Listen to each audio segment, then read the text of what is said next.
إن الحمد لله نحمده ونستعينه ونستغفره ونعوذ بالله من شرور أنفسنا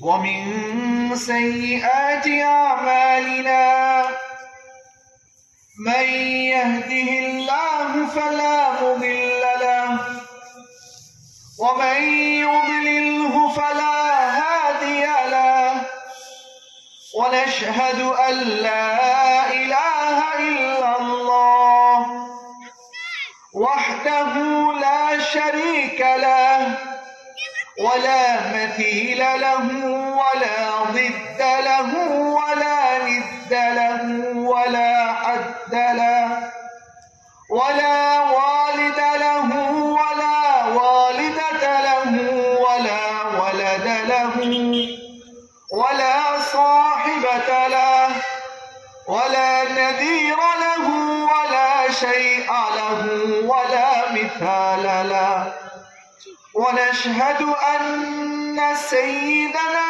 وسندنا وحبيبنا ومولانا وقائدنا وقرة أعيننا محمدا عبد الله ورسوله أما بعد فأعوذ بالله من الشيطان الرجيم بسم الله الرحمن الرحيم وسارعوا إلى مغفرة من ربكم وقال تعالى فأولئك يبدل الله سيئاتهم حسنات وكان الله غفورا رحيما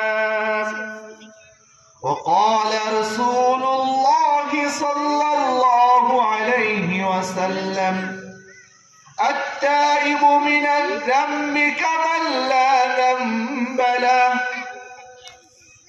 وقال تعالى إن الله وملائكته يصلون على النبي يا أيها الذين آمنوا صلوا عليه وسلموا تسليما আমাদের আওয়াজ যত দূর পর্যন্ত যাচ্ছে আমরা সবাই মুহাব্বতের সাথে দরুদ ইব্রাহিম পাঠ করি اللهم صل على محمد وعلى آل محمد كما صليت على إبراهيم وعلى آل إبراهيم إنك حميد مجيد اللهم بارك على محمد وعلى آل محمد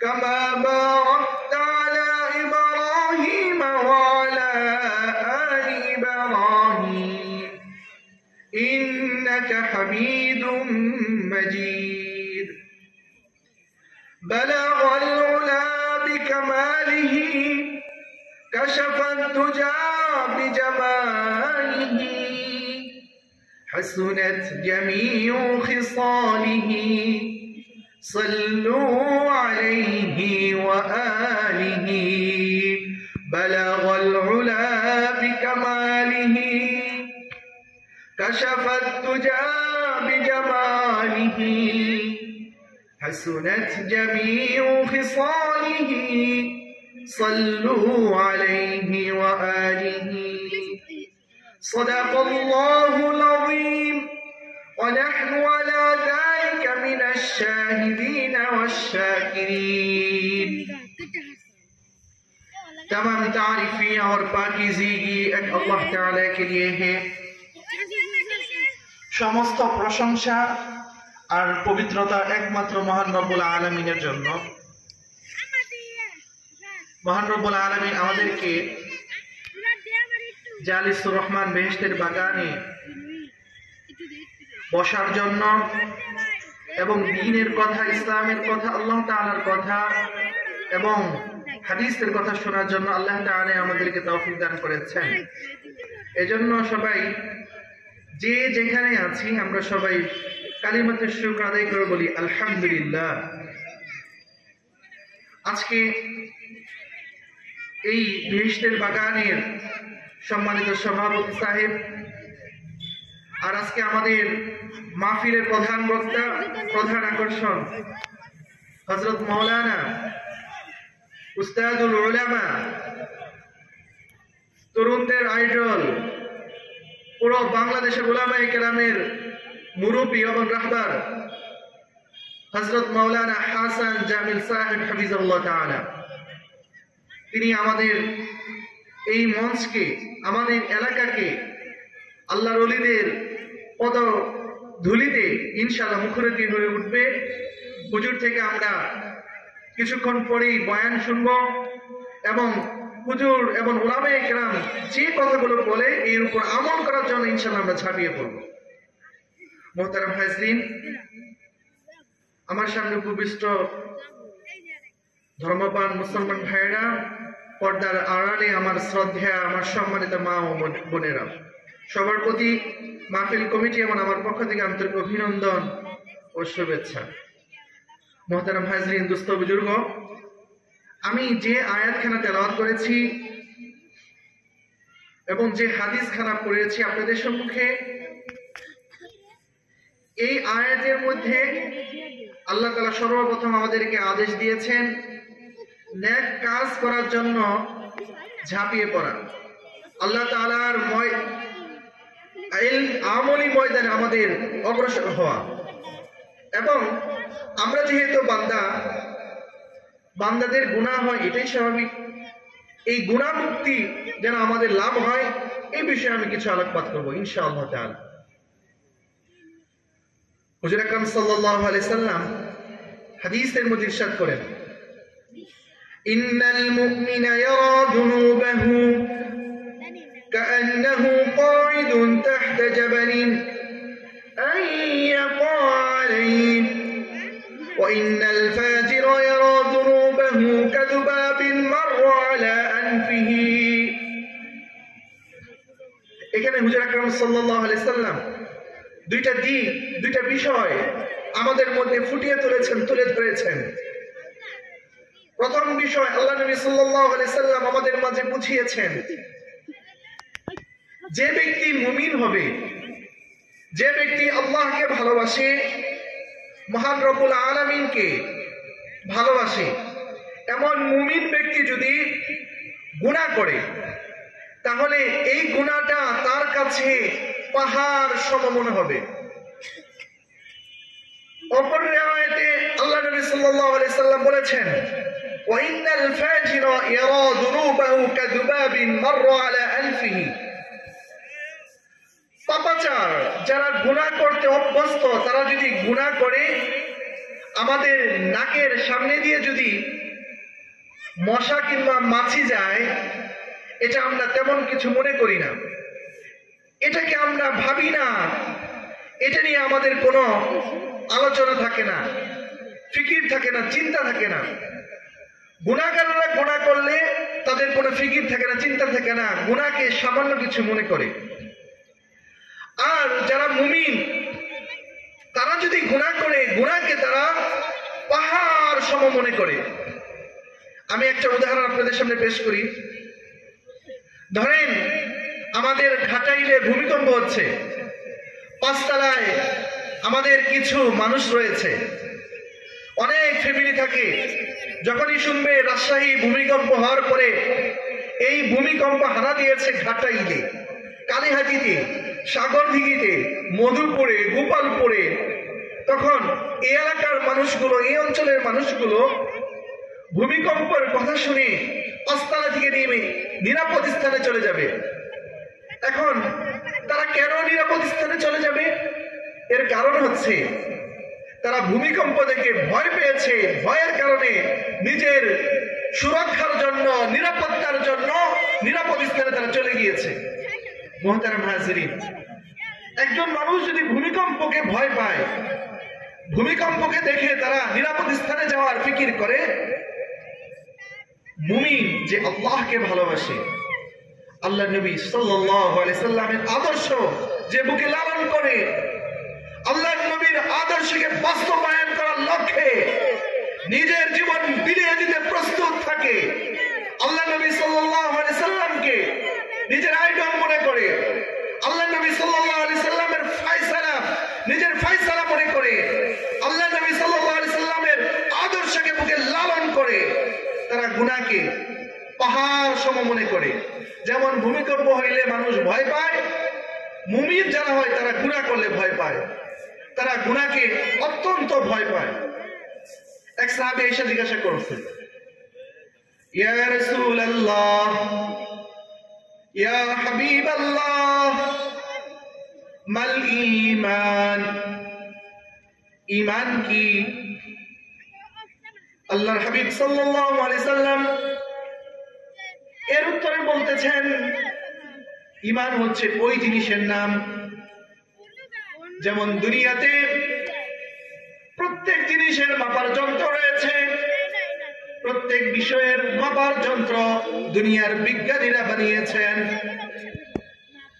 দুনিয়ার মধ্যে যখন উড়োজাহাজ আকাশ প্রাণে উড়াল দেয়, তখন তার গতি নির্ণায়ক যন্ত্র বানিয়েছেন বিজ্ঞানীরা, এর নাম হচ্ছে ট্যাকোমিটার। অনুরূপ ভাবে সমুদ্রের গভীরতা মাপার জন্য বিজ্ঞানীরা বানিয়েছেন ফ্যাথোমিটার। একটু আগে ভূমিকম্পের উদাহরণ আমি আপনাদের সামনে দিয়েছি, এই ভূমিকম্প মাপার জন্য বিজ্ঞানীরা বানিয়েছেন রিখটার স্কেল। মুহতারাম হাজরিন, আমরা যারা অসুস্থ হই, অসুস্থ হওয়ার পরে জ্বর যাদের আসে, এই জ্বর মাপার যন্ত্র বানিয়েছেন বিজ্ঞানীরা, এর নাম দিয়েছেন থার্মোমিটার। তাহলে আমরা বুঝতে পারলাম আকাশ পথে উড়োজাহাজ চলে, উড়োজাহাজ নির্ণায়ক যন্ত্র রয়েছে ট্যাকোমিটার। সমুদ্রের গভীরতার যন্ত্র বিজ্ঞানীরা বানিয়েছেন, তার নাম হচ্ছে ফ্যাথোমিটার। ভূমিকম্প মাপার যন্ত্র রয়েছে, এর নাম হচ্ছে রিখটার স্কেল। আমাদের জ্বর আসলে জ্বর মাপার যন্ত্র রয়েছে, এর নাম হচ্ছে থার্মোমিটার। মুহতারাম হাজরিন, আল্লাহ নবী সাল্লাল্লাহু আলাইহি সাল্লামকে যদি জিজ্ঞাসা করা হয়, ইয়া রাসূলুল্লাহ, ইয়া হাবিবাল্লাহ, ঈমান মাপার যন্ত্র কি? মাল ঈমান, হোয়াট ইজ ঈমান? ঈমান কি? আল্লাহ নবী সাল্লাল্লাহু আলাইহি সাল্লাম হাদিসের মধ্যে ইরশাদ করেন, ইদা সাররাতকা হাসানাতুক ওয়া সাআতকা সাইয়্যাতুক ফাআনতা মুমিন। ঈমান হচ্ছে, ঈমান মাপার যন্ত্র হচ্ছে ইদা সাররাতকা হাসানাতুক, যখন তোমার ভালো কাজ তোমাকে আনন্দিত করবে, তোমার খারাপ কাজ তোমাকে যদি ব্যথিত করে, ফাআনতা মুমিন, তবেই তুমি পূর্ণাঙ্গ মুমিন। আর এটাই হচ্ছে ঈমান মাপার যন্ত্র। সুবহানাল্লাহ। তাহলে আমরা বুঝতে পারলাম, আমাদের ভালো কাজ যদি আমাকে আনন্দিত করে, আমার খারাপ কাজ যদি আমাকে ব্যথিত করে, তবে আমি পূর্ণাঙ্গ মুমিন। মুহতারাম হাজরিন, আমাদের এই মাহফিলের আয়োজন করা হয়েছে, লক্ষ লক্ষ টাকা খরচ করা হয়েছে, এটা একটি ভালো কাজ। এই ভালো কাজ করার ফলে আমাদের হৃদয়ে যদি আনন্দিত হয়, আমাদের হৃদয় যদি আনন্দিত হয়, তাহলে মনে করতে হবে ঈমানের লক্ষণ। আর যদি খারাপ কাজ করার পরে, গান বাজনা করার পরে, অপরাধ করার পরে, গীবত চর্চা করার পরে, নিন্দা করার পরে যদি দিলের মধ্যে ব্যথা উদ্রেক হয়, ব্যথা জাগে, তাহলে মনে করতে হবে আমার মধ্যে ঈমানের পরিপূর্ণতা আসছে। মুহতারাম হাজরিন, দুস্থ বুজুর্গ, নফসের ধোঁকায়, শয়তানের পরচারণায়, ইচ্ছায় অনিচ্ছায় আমরা গুনাহের প্রতি উদ্বুদ্ধ হয়ে যাই। আমরা গুনাহ করে ফেলি। গুনাহ মানুষের হয়েই থাকে, মানুষ মাত্রই ভুল হয়। মুহতারাম হাজরিন, গুনাহ হইলে কি গুনাহ থেকে মুক্তির কোনো উপায় নাই? গুনাহ হইলে গুনাহ থেকে মুক্তিরও বিভিন্ন ধরনের উপায় আল্লাহ নবী সাল্লাল্লাহু আলাইহি সাল্লাম রেখে গিয়েছেন। গুনাহ মুক্তির সর্বপ্রথম উপায় হচ্ছে আত-তাইবু ইলাল্লাহ, আল্লাহ তাআলার দিকে তওবা করা। যেমন আমার দ্বারা কোনো ধরনের গুনাহ হয়ে গেল, নজরের খেয়ানত হয়ে গেল, নজরের হিফাজত হলো না, হাতের দ্বারা গুনাহ হয়ে গেল, জবানের দ্বারা গুনাহ হয়ে গেল, আমার দ্বারা দিলের গুনাহ হয়ে গেল। মোহতারাম হাজিরিন, দুস্থ বুজুর্গ, যখন এই যে গুনাহ হয়ে গেল, গুনাহের পরে মুমিন তো পেরেশান হয়ে যায়, হয়রান হয়ে যায়, তখন মুমিনের এভাবে আল্লাহ তাআলা দিকে ফিরতে হয়, তওবা করতে হয়। তওবা করলে কি হয়? তওবা করলে আল্লাহর হাবিব সাল্লাল্লাহু আলাইহি সাল্লাম বলতেছেন, আত-তাইবু মিনাজ যামবি কামান লা যামবা লাহ, যে ব্যক্তি আল্লাহ তাআলার কাছে তওবা করে তার সমস্ত গুনাহগুলোকে আল্লাহ রাব্বুল আলামিন মাফ করে দেন। তওবা তিন শর্তে আল্লাহ রাব্বুল আলামিন কবুল করেন। তাহলে বুঝতে পারলাম তওবা করলে আমাদের গুনাহ মাফ হয়ে যায়, কিন্তু তওবা করতে হবে তিনটি শর্তে। হাদিস শরীফের মধ্যে আসছে, প্রথম শর্ত হচ্ছে তওবা করার সময় প্রথম শর্ত হচ্ছে আল্লাহ তাআলার কাছে যে গুনাহ করতেছিলাম এই গুনাহের জন্য অনুতপ্ত হওয়া। আল্লাহ, আমার দ্বারা তো গুনাহ হয়ে গিয়েছে, ও আল্লাহ আমি অনুতপ্ত, লজ্জিত। আল্লাহ তাআলার কাছে অনুনয় বিনয় করা। কোরআনের মধ্যে আসছে আল্লাহ তাআলার কাছে কিভাবে চাইতে হয়, আমার আল্লাহকে কিভাবে ডাকতে হয়, আমার আল্লাহর কাছে কিভাবে চাওয়ার পদ্ধতিটা কি। আল্লাহ তাআলা কোরআনের মধ্যে বলতেছেন, উদউ রাব্বাকুম তাদাররুআন ওয়া খুফিয়া, তোমরা আমার রবকে, তোমরা তোমাদের রবকে উদউ রাব্বাকুম তাদাররুআন, বিনয়ের সাথে, ওয়া খুফিয়া, ভয়ের সাথে আল্লাহকে ডাকো। গুনাহ হয়ে যাওয়ার পরে আল্লাহ তাআলাকে ডাকতে হবে অনুনয় বিনয় এবং আল্লাহ তাআলার সামনে ভয় নিয়ে। দুই নাম্বার শর্ত হচ্ছে যে গুনাহগুলো আমরা করতেছিলাম সেই গুনাহগুলোকে ক্ষান্ত করে দেওয়া, আল্লাহ তাআলার কাছে ইরাদা পোষণ করা, ও আল্লাহ যে গুনাহ আমি করতেছিলাম আমি তওবা করতেছি, আর কোনোদিন এই ধরনের গুনাহ করব না, এখানেই ক্ষান্ত করে দিলাম। তিন নাম্বার শর্ত হচ্ছে আমরা যে গুনাহ করব না আল্লাহ তাআলার কাছে দৃঢ় প্রত্যয় ব্যক্ত করা, ও আল্লাহ আমি দৃঢ় প্রত্যয় ব্যক্ত করতেছি আর কোন ধরনের গুনাহ করব না, আযম মিল জজম, আল্লাহ তাআলার কাছে দৃঢ় প্রত্যয় জানানো।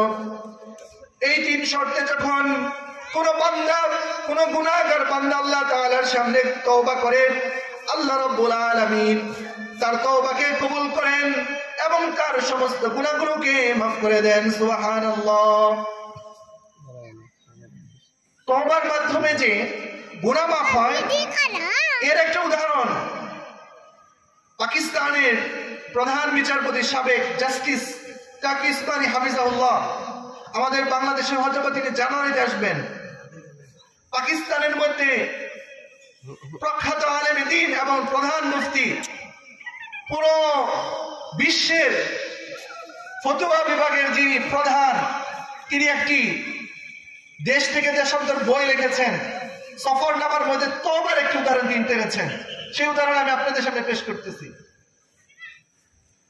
যেহেতু ওনারা অনেক বড় মানুষ, বিভিন্ন জায়গায় সফর করেন, সফর করার জন্য বিদেশে গিয়েছেন। বিদেশে রেল দিয়ে তিনি ভ্রমণ করতেছেন। ভ্রমণ করার সময় দেখতে পাইলেন দুটি বাগান। একটি বাগান অনেক সুন্দর, অনেক চমৎকার, অপর সাইডে আরেকটি বাগান রয়েছে, এই বাগানটা অনেক চমৎকার এবং সুন্দর। হুজুর যখন ট্রেন স্টপেজ দিয়েছে, ট্রেন থেকে তিনি নেমেছেন। নেমে যাওয়ার পরে তিনি তার ডাইনে যে বাগান ছিল এই বাগানকে স্পর্শ করার জন্য, ফুলগুলো ধরার জন্য তিনি সামনে অগ্রসর হইলেন। যখন সামনে অগ্রসর হইলেন তখন যারা সেখানের কর্মকর্তা কর্মচারীরা ছিলেন তারা বললেন, হুজুর এখানে হাত দেওয়া যাবে না এই বাগানের মধ্যে। হুজুর বললেন, কেন? এত সুন্দর ফুলের বাগান, কেন হাত দেওয়া যাবে না? তখন তারা বলতেছেন, এই ফুলের বাগানের মধ্যে যদি আপনি হাত দেন তাহলে আপনার প্রাণ নাশ হতে পারে, আপনি মৃত্যুবরণ করতে পারেন। হুজুর ভয় পেয়ে গেলেন। যে এই ফুলের মধ্যে যদি আমি হাত দেই আমার মৃত্যু ঘটতে পারে, আমার প্রাণ নাশ হতে পারে, তাহলে আপনারা এত সুন্দর ফুলের বাগান কেন করেছেন? আমি যদি হাত দিতাম তাহলে তো আমার এইভাবে আমার অনেক সমস্যা হয়ে যেত, বা আমার জান চলে যে উপক্রম হয়ে যেত। তখন তারা বলতেছেন, হুজুর এই পাশে হাত দিলে মানুষ মৃত্যুর উপক্রম হয়, আবার এই পাশে যে ফুলের বাগানগুলো দেখতেছেন এখানে যদি কেউ হাত দেয় তাহলে তার বিষকে নিধন করা যায়, তার বিষ প্রক্রিয়াকে ডিস্ট্রয় করা যায়, তথা ধ্বংস করা যায়। তখন হুজুর বললেন, এই উদাহরণ দিলেন, তখন বললেন যদি কেউ এই ফুলের মধ্যে হাত দেয় সাথে সাথে তাকে আবার ওই বাগানের মধ্যে হাত দিতে হবে। যদি হাত দেন তাহলে তার বিষ প্রক্রিয়া নষ্ট হয়ে যায় এবং তার কোনো ধরনের এইভাবে কোনো সমস্যা হয় না, সে বেঁচে যায়।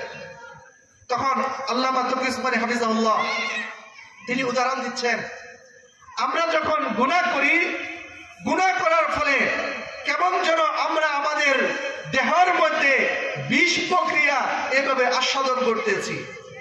আমরা গুনাহ করতেছি প্রকাশ্যে ভাবে, অভ্যন্তরীণ ভাবে আমরা কেমন যেন বিষকে গ্রহণ করতেছি।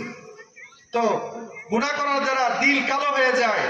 এই কালো দিলকে সাদা বানাইতে হইলে তওবা করতে হবে। যেমন এই সাইডের ফুলের বাগানে হাত দিলে যেমন বিষ প্রক্রিয়া হয়, অপর সাইডের বাগানে যদি কেউ স্পর্শ করে ফুলের মধ্যে তাহলে তার ফুলের প্রক্রিয়া নিধন হয়ে যায়। অনুরূপ ভাবে কেউ যদি গুনাহ করে, গুনাহ করার পরে আল্লাহ তাআলার কাছে তওবা করে, তাহলে আল্লাহ রাব্বুল আলামিন তার গুনাহগুলোকে মাফ করে দেন। সুবহানাল্লাহ। আল্লাহ নবী সাল্লাল্লাহু আলাইহি সাল্লাম ইরশাদ করেন, আমাদের বিভিন্ন সময় বিভিন্ন গুনাহ হয়ে যায়। এই গুনাহগুলো থেকে মুক্তি পাওয়ার জন্য, এই গুনাহ থেকে নিজেকে বিরত রাখার জন্য, গুনাহ মাফির জন্য আল্লাহ রাব্বুল আলামিনের পক্ষ থেকে আল্লাহর হাবিব সাল্লাল্লাহু আলাইহি সাল্লাম অনেক আমল আমাদেরকে বাতলিয়ে দিয়েছেন, বলে দিয়েছেন। তার মধ্যে অন্যতম আমল হচ্ছে আল কাফারাত ওয়াল মাকতু ফিল মাসাজিদ বাদা সালাহ। নামাজ আদায় করার পরে মসজিদের মধ্যে কিছুক্ষণ অবস্থান করা। আল্লাহ নবী সাল্লাল্লাহু আলাইহি সাল্লাম বলতেছেন, মসজিদের মধ্যে নামাজের পরে কেউ যদি কিছুক্ষণ সময় অবস্থান করে অন্য নামাজের অপেক্ষায়, নামাজ শেষ সবাই চলে যাচ্ছে, কিন্তু আল্লাহ তাআলার প্রিয় কিছু বান্দা রয়েছে, আল্লাহ তাআলার কিছু ডিয়ারেস্ট এন্ড নিয়ারেস্ট বান্দা রয়েছে, আল্লাহ তাআলার কিছু ইবাদুর রহমান ইয়ামশুনা আলাল আরদি হাওনা ওয়া ইযা খাতাবাহুমুল জাহিলুনা ক্বালু সালামা। আল্লাহ তাআলার স্পেশাল কিছু বান্দা রয়েছে, তারা নামাজ পড়ার পরে মসজিদের মধ্যে অবস্থান করে। আল্লাহ নবী সাল্লাল্লাহু আলাইহি সাল্লাম বলতেছেন, নামাজের পরে যারা মসজিদের মধ্যে কিছুক্ষণ সময় অবস্থান করে, আল্লাহ রাব্বুল আলামিনের পক্ষ থেকে হুজুর আকরাম সাল্লাল্লাহু আলাইহি সাল্লাম ঘোষণা করতেছেন, গুফিরা লাহু মা তাকাদ্দামা মিন যামবি, তার সমস্ত গুনাহগুলোকে আল্লাহ রাব্বুল আলামিন মাফ করে দেয়। সুবহানাল্লাহ। তাহলে আমরা প্রথম আমল জানতে পারলাম গুনাহ মাফের। নামাজ পড়ার পরে যদি মসজিদে আমরা অবস্থান করি নামাজের অপেক্ষার জন্য, তাহলে আল্লাহ রাব্বুল আলামিন আমাদের গুনাহগুলো মাফ করে দেন। 2 নাম্বার গুনাহ মাফের আমল ওয়াল মাশয়ু আলাল আকদাম। নামাজের জন্য কষ্ট করে আমরা হেঁটে হেঁটে মসজিদে আসি জামাত পাওয়ার লক্ষ্যে। মুয়াজ্জিন যখন মসজিদ থেকে ফজরের সময় মানুষ যখন ঘুমিয়ে থাকে, মুয়াজ্জিন বলে আল্লাহু আকবার, আল্লাহু আকবার। মুয়াজ্জিনের সুমধুর কণ্ঠে ভেসে আসে আল্লাহর বরত্বের ধ্বনি। এই বরত্বের ধ্বনি শোনার পরে যারা মুমিন থাকে, যারা আল্লাহ তাআলার প্রিয় বান্দা থাকে, তারা আর ঘুমাইতে পারে না। তারা সুন্দর বিছানা ছেড়ে দেয়, সুন্দর ঘুমকে এইভাবে ছেড়ে দিয়ে হেঁটে হেঁটে মসজিদের দিকে চলে আসে কষ্ট করে করে। আল্লাহ নবী সাল্লাল্লাহু আলাইহি সাল্লাম বলতেছেন, যারা মসজিদের জন্য, মসজিদে নামাজ পড়ার জন্য হেঁটে হেঁটে মসজিদে আসে, আল্লাহ নবী সাল্লাল্লাহু আলাইহি সাল্লাম বলতেছেন, মসজিদে হেঁটে আসার কারণে আল্লাহ রাব্বুল আলামিন তার গুনাহগুলোকে মাফ করে দেন। সুবহানাল্লাহ। 3 নম্বর আমল হাদিস শরীফের মধ্যে আসে গুনাহ মাফের। وقال رسول الله صلى الله عليه وسلم ওয়াইসবাগুল বুজুই ফিল মাকারিহি, আমাদের মধ্যে শীতের সিজন, শীতের মৌসুম চলে এসেছে, ভরপুর শীত পড়ে যাবে। শীতের সময়ে আমরা যদি ওযু করতে চাই, ঠান্ডা পানির কারণে ওযু করা যায় না, এইভাবে আমাদের কষ্ট হয়। ঠান্ডা পানিতে ফজরের সময় যখন ওযু করি তখন আমাদের কষ্ট হয়। বৃদ্ধ বাবা মাদের অনেক কষ্ট হয়ে যায়, বৃদ্ধ অনেকের অনেক কষ্ট হয়ে যায়, যুবকদের কষ্ট হয়ে যায়, মেয়েদের কষ্ট হয়ে যায়, ওযু করা অনেক কষ্টকর হয়ে যায়। আল্লাহর নবী সাল্লাল্লাহু আলাইহি সাল্লাম বলতেছেন, শীতের দিনে যারা ভালো করে ওযু করে, ভালো করে মুখমণ্ডল ধয়, ভালো করে দুই হাত ধয়, ভালো করে দুই পা ধয়, এইভাবে মাসাহ করে, আল্লাহর হাবিব সাল্লাল্লাহু আলাইহি সাল্লাম বলতেছেন, কষ্টের মুহূর্তে সুন্দর করে ডলে ডলে ওযু করার কারণে গুফিরা লাহু মা তাকদ্দামা মিন দামবি, তার সমস্ত গুনাহগুলোকে আল্লাহ রাব্বুল আলামিন মাফ করে দেয়। সুবহানাল্লাহ। গুনাহ মাফের জন্য আল্লাহ নবী সাল্লাল্লাহু আলাইহি সাল্লাম আরো আমল বলতেছেন, আমরা যখন জাহরি নামাজের মধ্যে দাঁড়াই, জাহরি নামাজের মধ্যে ইমাম সাহেব তেলাওয়াত করে আলহামদুলিল্লাহি রাব্বিল আলামিন আর রহমানির রহিম মালিক ইয়াউমিদ্দিন ইয়াকা না'বুদু ওয়া ইয়াকা নাস্তাঈন ইহদিনাস সিরাতাল মুস্তাকিম সিরাতাল লাযীনা আন'আমতা আলাইহিম গায়রিল মাগদুবি আলাইহিম ওয়ালাদ-দাল্লিন। আমিন বলার সুযোগ দেয়। আল্লাহর নবী বলতেছেন, ক্বালাল ইমামু আমিন গায়রিল মাগদুবি আলাইহিম ওয়ালাদ-দাল্লিন বলার পরে ইমাম সাহেব আমিন বলে, ফাকুলু আমিন। আল্লাহর নবী বলতেছেন, অতএব তোমরাও আমিন বলো। আমিনের অর্থ হচ্ছে ইস্তাজিব দুআআনা, ও আল্লাহ আপনি আমাদের দোয়াখানাকে কবুল করে নিন। যখন ইমাম সাহেব আমিন বলে, মুসল্লিরাও আমিন বলে, উর্দু জগতেও ফেরেশতারাও বলে আমিন।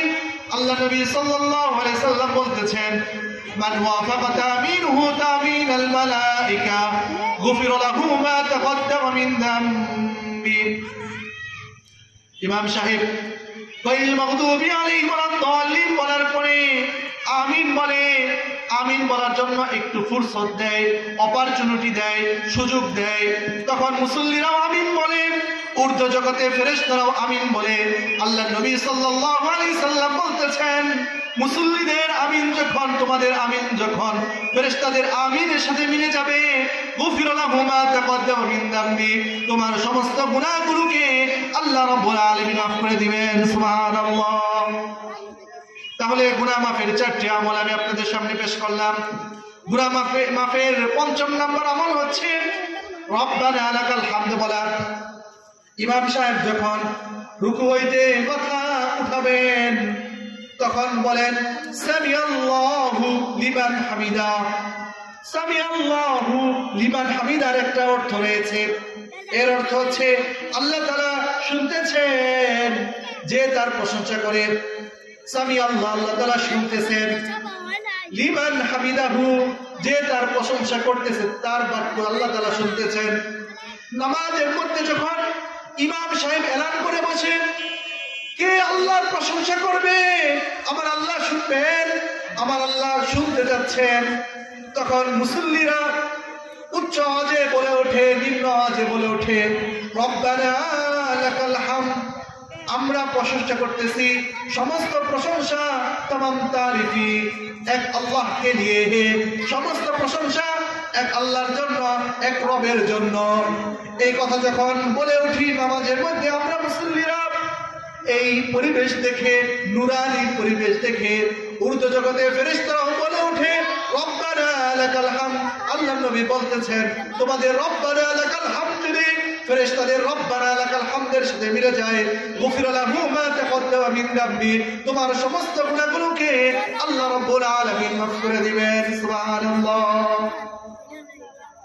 তাহলে আমরা বুঝতে পারলাম গুনাহ মাফের পাঁচটি আমল অলরেডি আমি আপনাদের সামনে পেশ করেছি।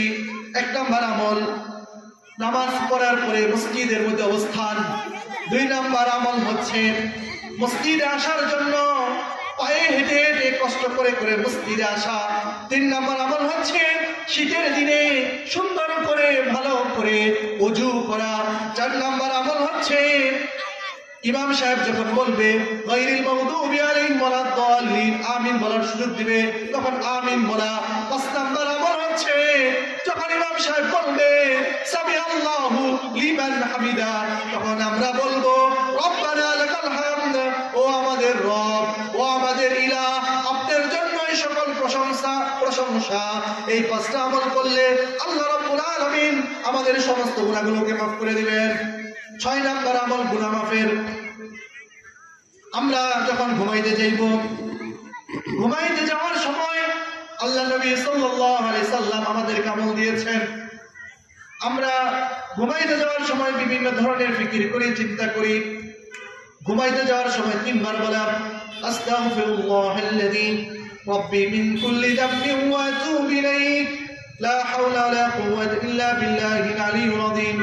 এই দোয়াটা যদি আমরা না পড়ি সমস্যা নাই, 3 বার পড়ব আস্তাগফিরুল্লাহ আস্তাগফিরুল্লাহ আস্তাগফিরুল্লাহ। ঘুমের সময় যদি কেউ 3 বার আস্তাগফিরুল্লাহ পাঠ করে, আল্লাহর নবী সাল্লাল্লাহু আলাইহি সাল্লাম বলতেছেন গুফিরা লাহু মা তাকদ্দামা মিন যামবি। 1 মিনিটও লাগে নাই, 50 সেকেন্ড লাগছে অথবা 40 সেকেন্ড লাগবে। 3 বার আস্তাগফিরুল্লাহ আস্তাগফিরুল্লাহ আস্তাগফিরুল্লাহ পাঠ করলে আল্লাহ নবী বলতেছেন 3 বার আস্তাগফিরুল্লাহ পাঠ করার ফলে গুফিরা লাহু মা তাকদ্দামা মিন যামবি, তোমার সমস্ত গুনাহগুলোকে আল্লাহ রাব্বুল আলামিন মাফ করে দিবেন। সুবহানাল্লাহ। গুনাহ মাফের 7 নম্বর আমল হচ্ছে আমরা সবাই খাবার খাই, আহার্য গ্রহণ করি। মানুষের খাবার গ্রহণ করবে, এটাই স্বাভাবিক কথা। মানুষ খাবার খাবে, এটাই স্বাভাবিক কথা। মোহতারাম হাজিরিন, দোস্ত বুজুর্গ, যখন আমরা খাবার খাই, খাবার খাওয়ার পরে আমরা একটু আল্লাহ তাআলার প্রশংসা করব। খাবার খাওয়ার পরে এই আমলটা আমাদের জীবনের সাথে মৃত্যু পর্যন্ত লাহেক করে নিব, অ্যাটাচড করে নিব, সংযুক্ত করে নিব। কিভাবে? খাবার খাওয়ার পরে আমরা বলবো আলহামদুলিল্লাহ, আমার আল্লাহ আমাকে কষ্ট ক্লেশবিহীন খাবার খাওয়াইছে। আল্লাহ তাআলা যদি খাবার না খাওয়াইতেন তাহলে আমি খাবার খাইতে পারতাম না। আমার আল্লাহর প্রশংসা করা, আমার আল্লাহর প্রশংসা করে খাবার আহার্য গ্রহণ করা। আল্লাহ নবী সাল্লাল্লাহু আলাইহি সাল্লাম বলতেছেন যে আমার বান্দারা, আল্লাহর নবীর উম্মতেরা যারা খাবার খাওয়ার পরে এতটুকু বলবে আলহামদুলিল্লাহ ওয়ালা হাওলা ওয়ালা কুওয়াতা ইল্লা বিল্লাহ, কষ্ট ক্লেশবিহীন সমস্ত প্রশংসা আল্লাহ রাব্বুল আলামিনের জন্য, যিনি আমাদেরকে কষ্ট ক্লেশবিহীন খাবার খাওয়াইছে। মুহতারাম হাজির, যে ব্যক্তি খাবার খাওয়ার পরে 3 বার খাবার খাওয়ার পরে আলহামদুলিল্লাহ বলবে, আল্লাহ তাআলার প্রশংসা করবে। আল্লাহ নবী সাল্লাল্লাহু আলাইহি সাল্লাম বলতেছেন গুফিরা লাহু মা তাকদ্দামা মিন যামবি, তার সমস্ত গুনাহগুলোকে আল্লাহ রাব্বুল আলামিন মাফ করে দিবেন। সুবহানাল্লাহ। গুনাহ মাফের 8 নম্বর আমল, আমরা সবাই জুমার নামাজ পড়ি। আল্লাহ নবী সাল্লাল্লাহু আলাইহি সাল্লাম বলতেছেন মান তাওয়াদ্দা ফাহসানাল বুযুই ثم أتى الجمعة فاستمتع وانصت غفر له ما بينه وبين الجمعة। আল্লাহ নবী সাল্লাল্লাহু আলাইহি সাল্লাম ইরশাদ করতেছেন, যে ব্যক্তি জুমার দিনে সুন্দর করে ওযু করবে, জুমার নামাজের জন্য মসজিদে এসে চুপ করে খুতবাগুলো শুনবে এবং চুপ থাকবে, হুজুরের বয়ানগুলো শুনবে, শোনার পরে মুহতারাম হাজিরিন, দোস্ত বুজুর্গ, জুমার নামাজটা শেষ করবে, খতম করবে, কমপ্লিট করবে। আজকে আমরা জুমার নামাজ পড়ছি, আবার আগামী সপ্তাহে জুমার নামাজ পড়বো, অথবা গত জুমাবারে আমরা জুমার নামাজ পড়েছি, আজকেও আমরা জুমার নামাজ পড়েছি। যদি আমরা সুন্দর করে ওযু করে এইভাবে আমরা ইমাম সাহেবের কথাগুলো চুপ করে শুনি, একটু খুতবাটা শুনি, আল্লাহ নবী সাল্লাল্লাহু আলাইহি সাল্লাম বলতেছেন এক জুমা থেকে আরেক জুমা পর্যন্ত আমাদের যত গুনাহ হয়েছে সমস্ত গুনাহগুলোকে আল্লাহ রাব্বুল আলামিন মাফ করে দিবেন। সুবহানাল্লাহ। তাহলে আপনাদের কাছে অনুরোধ থাকবে, আমরা কখনোই জুমার নামাজ কখনোই কামাই করব না, জুমার নামাজ কখনো তরক করব না। জুমার নামাজের জন্য আগে থেকে প্রস্তুতি গ্রহণ করব, নামাজের মাধ্যমে আল্লাহ তাআলার সাথে আমরা সম্পৃক্ত করব। মোহতারাম হাজির দোস্ত বুজুর্গ, গুনাহ মাফের নবম আমল হচ্ছে আল্লাহ তাআলার জন্য 2 রাকাত নামাজ আদায় করা, সুন্দর করে ওযু করা। ওযু করার পরে মসজিদে গিয়ে কিংবা নির্জন কক্ষে ঘরের মধ্যে গিয়ে ধ্যানের সাথে 2 রাকাত নামাজ আদায় করা। আবু দাউদ শরীফের মধ্যে আসে, নাসাই শরীফের মধ্যে এই হাদিসটা আসে যে আল্লাহ নবী সাল্লাল্লাহু আলাইহি সাল্লাম বলতেছেন, যে ব্যক্তি সুন্দর করে ওযু করে 2 রাকাত নামাজ আদায় করবে, বেশি নামাজ না, মাত্র 2 রাকাত নামাজ, নামাজের মধ্যে ধ্যান খেল থাকবে। এখন প্রশ্ন হইতে পারে, হুজুর নামাজ যখন পড়তে যাই তখন আমার মন মানসিকতা অন্যদিকে চলে যায়। আমাদের ফরিদাবাদের মহান উস্তাদ, আমার উস্তাদ মুহাদ্দিস মাওলানা জিকরুল্লাহ খান হাফিজাহুল্লাহ, তিনি একটি উদাহরণ দেন। এই উদাহরণ দিয়ে আমি শেষ করে দিব। আমরা দেখি আমাদের গ্রামের মানুষেরা ক্ষেত চাষ করে, ক্ষেতের মধ্যে আবার আইলও থাকে। এই আইলের মধ্যে গরু যাদের গরু আছে তারা ঘাস খাওয়ায়। যখন গরু ঘাস খাইতে নেই, এই গরু যখন ধান খাওয়ার জন্য একটু মুখটা এদিকে করে, তখন গরুর মালিক গরুর মাথার মধ্যে একটা রশি থাকে, এই রশিদের টান মারে যাতে করে ধান খাইতে না পারে। অনুরূপ ভাবে আমরা যখন নামাজ পড়বো, এই 2 রাকাত নামাজ পড়ার সময় যদি মনটা অন্যদিকে চলে যায়, তখন আমার মনটাকে যেমন গরুর মালিক যেমন মাথাটা ধরে ধান ক্ষেত থেকে আইলের মধ্যে ঘাসের মধ্যে নিয়ে আসে, আমার মনটা যদি নামাজের মধ্যে অন্যদিকে চলে যায়, তখন আমি আল্লাহ তাআলার দিকে আমার মনটাকে টান দিয়ে আমার নামাজের মধ্যে নিয়ে আসবো। এইভাবে যদি 2 রাকাত নামাজ আদায় করতে পারি, আল্লাহ নবী সাল্লাল্লাহু আলাইহি সাল্লাম বলতেছেন, গুফির লাহু মা তাকদ্দামা মিন যামবি, তার সমস্ত গুনাহগুলোকে আল্লাহ রাব্বুল আলামিন মাফ করে দিবেন। সুবহানাল্লাহ। মুহতারাম হাজিরিন, আমি যে কথাগুলো বললাম, এই কথাগুলো উপর আমল করার আমাদের সবাইকে আল্লাহ তাআলা তৌফিক দান করুন।